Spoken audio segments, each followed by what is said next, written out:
evening to all of you beautiful people. My name is Debbi Morgan. That's my name. That's who I am. That's the name my parents gave me at birth. Now, I say this for all of the folks who still to this day come up to me asking, "Are you Angie? I know you're Angie." I am not Angie. Now, I knew Angie. I knew her very well. She and I were really close. But that ain't who I am. And for all of the folks who still come up to me asking, "Where's Jesse?" Really? I don't know where Jesse is. I guess he's in Pine Valley somewhere. I know you're all wondering what the heck I'm doing up here on this video screen instead of being there in person with all of you. I cannot express how disappointed and saddened I am to have to miss this incredible event in announcing the new Center for Performing Arts at Prince George's Community College and all that will be accomplished in bringing awareness to the importance of the arts in our community. I had the opportunity to have a tour of the construction site, was absolutely blown away. I mean, I remember the first thing I said was, "This is even more amazing than I could have ever expected it to be." And I think that you will find it, I know you will find it equally amazing. So now when you're called upon to dig deep into your pockets, please, please do so. Because this is for a cause which I believe is truly transformational. Again, I hope you will accept my deepest apologies for not being with you.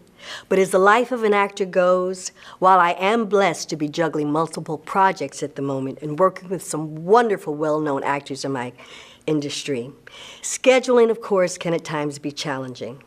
Right now, I'm in Atlanta shooting a huge Netflix movie with Marlon Wayans. And unfortunately, there was no way producers could work out the conflict, which prevents me from being at the gala this evening. And I had picked out my sexy, gorgeous dress and everything. I am devastated. But thankfully, I was relieved when Dr. Charlene Dukes afforded me the opportunity to speak to you anyway, through the magic of video. Next month, on November 7th to be exact, I will have been a resident of Prince George's County for 11 years, which is where I first met my husband while visiting a cousin.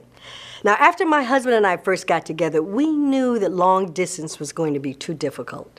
So I made the decision to leave Hollywood and move way across country just to be with him. What we do for love. And after spending most of my adult life in two cosmopolitan cities, New York and Los Angeles, I am proud to now call the metropolitan area home. I gotta tell you, you folks are doing your thing in the DMV, especially when it comes to our youth.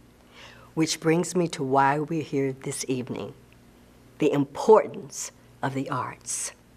The importance of the arts has so many facets: education, creativity, self-awareness, economic success, emotional well-being. It can result in fewer fights and greater peer support. And as the legendary Al Green crooned, some love and happiness. And you know, for those of us who have come out of difficult home environments, such as myself, not only can the arts provide a great escape, but it can also help us find a purpose in life. I grew up with a very, very difficult childhood. For many years, living in a home filled with domestic violence. And much of my childhood memories were of my mother and me running, screaming, crying, trying to get away from my father. Or me in my bed, balled up in a fetal position with the pillow over my head, trying to drown out the sounds of glass shattering, furniture being knocked over, my mother's blood-curdling screams. It was really a childhood fraught with constant fear. But you know, immersing myself in fictional characters, pretending to be other people, I was somehow able to transport myself away from what my reality actually was. I went to Catholic school, And I remember I started coming home and I'd wrap a long towel around my head, put on my mother's long robe, wrap around rosary beads, and speaking softly and acting all angelic, speaking in Latin. Now, after a while, my mom started to get a bit concerned. And she decided that she was going to take me to meet with Mother Superior. Now, we get to this meeting, and my mom says, "Mother Superior, I think my daughter Debbie is going to want to become a nun one day." Mother Superior looks at my mom and says, quite emphatically, "She's 8 years old. By the time she's old enough to discover boys, trust me, becoming a nun will fly right out the window." And of course she was right. In high school, I was the first student of color in the history of this mostly all-white Irish Catholic girls' school who had ever been given a lead role in the year in musical. Suddenly I felt like a star. Well, at least amongst all the student body and the faculty. They were all singing my praises. And after our production, our director, a man by the name of Jim Mendenhall, who also did off-Broadway productions, asked to meet with me and my mom. That was a meeting that changed the course of my life. Deborah, have you ever thought about being an actress? I remember I just stared at Mr. Mendenhall for the longest moment. I mean, the projects and dangerous environment I was living in, a question like that just sounded so foreign to me. An actress? You mean like on television? In the movies? Mr. Mendenhall chuckled. Yes, and on stage too. No, I never thought about being an actress. I was planning on going to college after high school to be a teacher, but an actress sounds way more exciting. Now, Mr. Mendenhall not only became my mentor, but he invested in my first photo sessions, got me enrolled in acting classes, got me signed with both a talent and commercial agent, where I quickly booked my first national television commercial. And then one day we were on our way to the subway after a meeting, and I looked up at Mr. Mendenhall with this most burning question. Mr. Mendenhall, what made you want to do all of this for me? When I watched you up on that stage, young lady, knowing you had never acted a day in your life, you were just extraordinary. And I felt I had no choice but to help nurture that.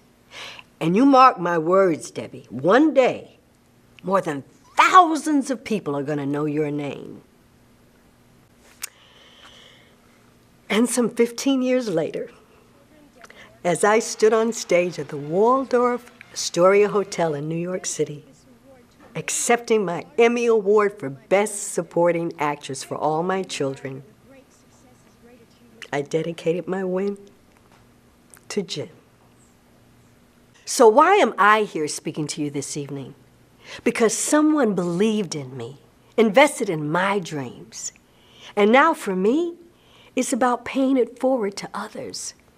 You know, it was through my acting, being on stage, being in front of a camera, that this shy, intimidated, fearful young girl gained her voice, her fearlessness, confidence, independence. It was truly my survival and brought me a long way into becoming the woman I am today, having a purpose in life, constantly creating, having the experience to travel, and being able to afford a lifestyle beyond my dreams.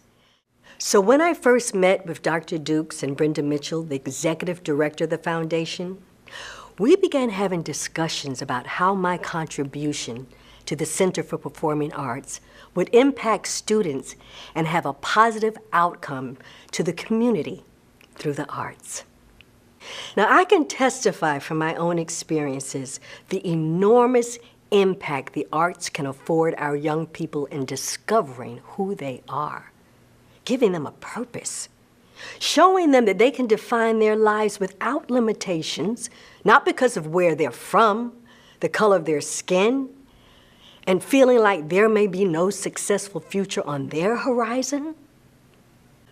I cannot tell you how grateful I am to have had the privilege of doing some impressive projects during my career. But you know what has been the most gratifying?